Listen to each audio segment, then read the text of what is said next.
अस्सलाम वालेकुम दोस्तों। Welcome to my YouTube channel AH clinic one. उम्मीद करता हूँ सभी दोस्त खैरियत से होंगे। दोस्तों, आज हम किडनी स्टोन के हवाले से एक केस का रिव्यू करेंगे। और जो किडनी स्टोन के लिए मैंने मेडिसिन का चॉइस किया, यकीनन आपने थंबनेल से देख लिया होगा कि ये मेडिसिन भी बाज़ दफ़ा किडनी स्टोन को रिमूव करने में बड़ा अहम किरदार अदा करती है। दोस्तों, किडनी स्टोन की वजूहात क्या हैं, कितनी टाइप्स के होते हैं, ये तमाम चीज़ें मैं डिस्क्राइब कर चुका हूँ। लेकिन अगर कोई किडनी स्टोन का आपके पास मरीज़ आ जाता है तो आप उसकी रेमेडी को कैसे सिलेक्ट करेंगे या उसकी बिल मिसल दवा, उसका इंतखाब कैसे करेंगे, उस हवाले से आज हम बात करते हैं और केस का रिव्यू करते हैं। दोस्तों, मेरे पास एक हाफिज़ कुरान यंग बॉय आया जिसको किडनी स्टोन था और किडनी स्टोन होने की वजह से उसको पेन थी। लेकिन बेसिकली जब वो मेरे पास आए तो उनको एपीडी का मसला था, एसिड पेप्टिक डिजीज़ थी। और उस हवाले से मेरे पास चेकअप के लिए आए और मैंने जब उनकी मुकम्मल हिस्ट्री ली, केस टेक किया, तो केस टेक करने के दौरान मुझे लगा कि जैसे उनको ड्यूरिंग यूरिन पास करते हुए बर्निंग सेंसेशन भी है, पेन भी है, लेकिन वो उसको इग्नोर कर रहे हैं। तो मैंने उन्हें कहा कि आपने कभी कोई अल्ट्रासाउंड करवाई है? उन्होंने कहा नहीं, बिल्कुल नहीं करवाई। तो उनको मैंने अल्ट्रासाउंड केयू भी लिख के दी और प्लस अब्डामन अल्ट्रासाउंड लिख के दी। जब वो मेरे पास करवा के वापस आए तो उनको रीनल कैलकुलस डायग्नोज हो चुका था। अब मैंने दोबारा से केस टेक किया, मरीज़ की बात सुनी, मरीज़ की जो चीदा चीदा अलामत चंद जो थी उसमें मरीज़ जो है गोश्त खाने का काफ़ी शौकीन था और भुना हुआ गोश्त उसे बड़ा पसंद था, उसकी तरफ उसकी रग़बत थी। और कहता है, डॉक्टर साहब आपको पता है चूँकि हम देहाती लोग हैं तो हम ये चीज़ें बड़े शौक़ से खाते हैं।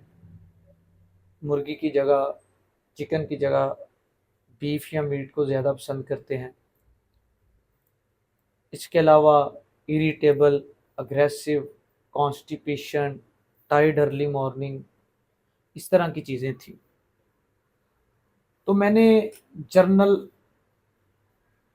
चीज़ें पूछना शुरू की कि आप कितने बच्चे हैं, आपकी मिसेज़ क्या करती हैं? तो उन्होंने बताया, डॉक्टर साहब मेरा बच्चा कोई नहीं, काफ़ी देर से शादीशुदा हूँ और मेरी मिसेज़ अपने मायके चली गई हुई हैं। तो मैंने कहा आप मना के नहीं लेके आए? तो उन्होंने कहा कि फ़िल वक़्त उस वक़्त जब वो नाराज़ होके गई थी मुझे बड़ा गुस्सा था, अब दिल में कभी-कभी आता है मना के ले आऊँ। तो फिर कोई ना कोई ऐसा मौका बन जाता है कि मैं नहीं लेके आता। तो ये तमाम चीज़ें मद्देनज़र रखते हुए मैंने उनकी ज़ुबान का कलर देखा, जो सामने से सफ़ेद और पीछे से जो है येलोइश कलर था, या डार्क ब्राउन या लाइट ब्राउन कलर, इस तरह की उनकी ज़ुबान थी। दोस्तों, मैंने इनकी बेसिस पे उन्हें नक्सवामिका की 1 एम की डोज़ दी। ये जो अबव सेड सिम्पटम्स मैंने बताई हैं, इसकी बेस पे जब मैंने उन्हें ये मेडिसिन दी तो आफ्टर 3 डेज़ उनका जो रीनल कैलकुलस है वो टूट के 2 दफ़ा निकला। और पेशेंट से जब मेरी दोबारा बात हुई तो उन्होंने कहा कि मैंने उसको सँभाल के रखा हुआ है और वो मैं आपको दिखाना चाहता हूँ कि वो किस तरह का निकला है और वो कौन-सी टाइप है। दोस्तों, नक्सवामिका का मरीज़ कैसा होता है, ये जब हम मेडिसिन्स का एक हम बाकायदा तौर पर वीडियो को बना रहे हैं, जब उसका मौका आएगा तो डिटेल से डिस्क्राइब करने की कोशिश करेंगे। आज चंद चीज़ें जो नक्सवामिका के अंदर बड़ी वाज़ेह तौर पर देखने को मिलती हैं, उसमें मरीज़ का थका हुआ होना, जब सुबह उठता है तो फ्रेश नहीं उठता, इसी तरह नेट्रम्योर का मरीज़ भी फ्रेश नहीं उठता और रुस्टॉक्स का भी नहीं उठता। इसी तरह गुस्सा, irritable, aggressive, short temperament, constipation, भुना हुआ गोश्त पसंद होना, मैदे के मराज होना। जो लोग ज़्यादातर सेडेंटरी लाइफ गुजारते हैं उनको मैदे के अमराज होते हैं। और ख़ास तौर पर जो लोग ऐसे जो लोग बाहर से खाना ज़्यादा खाते हैं, फास्ट फूड खाते हैं या स्पाइसी फूड्स का इस्तेमाल करते हैं, ज़्यादातर वो मैदे के अमराज के अंदर मुब्तला हो जाते हैं और ज़्यादातर उन लोगों के अंदर मैंने नक्स-वाहिमिका को मुफीद पाया है। दोस्तों, नक्स-वाहिमिका का मरीज़ बड़ा एम्बिशियस होता है, अपने काम के लिहाज से बड़ा परफेक्ट होता है, उसके काम में बड़ी परफेक्शन होती है और वो इसी तरह चाहता है कि कोई दूसरा जब काम करे उसका तो उसी तरह की परफेक्शन हो, 100% परफेक्ट काम हो। फॉर एग्जांपल अगर कोई नक्स-वाहिमिका का मरीज़ है तो उसको जो मोबाइल की बैटरी चाहिए वो 100% चाहिए, लेकिन इसकी जगह ही ब्रायूनिया का मरीज़ हो तो वो 40-50% करके तो वो कहेगा चलें अब गुजारा हो सकता है। लेकिन नक्स-वाहिमिका को 100% बैटरी चाहिए,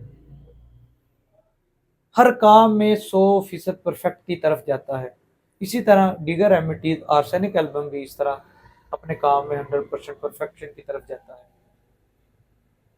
इसके अलावा जो नक्श-ए-वाहिमिका की खास आदत आदत देखने को मिलती है, वो अपनी बात में किसी दूसरे की बात को करना पसंद नहीं करता, यानी कि उसको कोई रोके टोके तो वो बुरा महसूस करता है।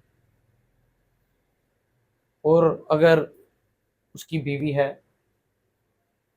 या उसका छोटा भाई है, बहन है, तो वो उसको डांट पिला देगा, कहेगा कि मैं बोल लूँ, आप खामोश हो जाएं, मैं बात करता हूँ। यानी कि उसके लिए एक मुहावरा बोला जाता है, सीधी बात नो बकवास।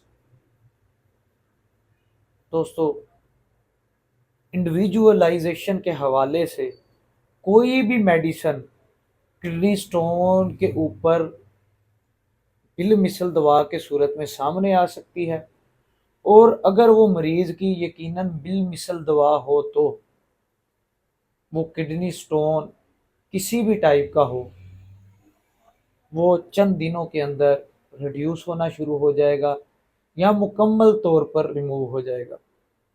दोस्तों, मैं उम्मीद करता हूँ आपको ये वीडियो पसंद आएगी। इसके अलावा जो दोस्त मेरे चैनल पे नए हैं, चैनल को सब्सक्राइब करें, बेल आइकन के बटन को प्रेस करें ताकि हमारी आने वाली हर नई वीडियो आपको बर वक्त मसूल हो सके। शुक्रिया।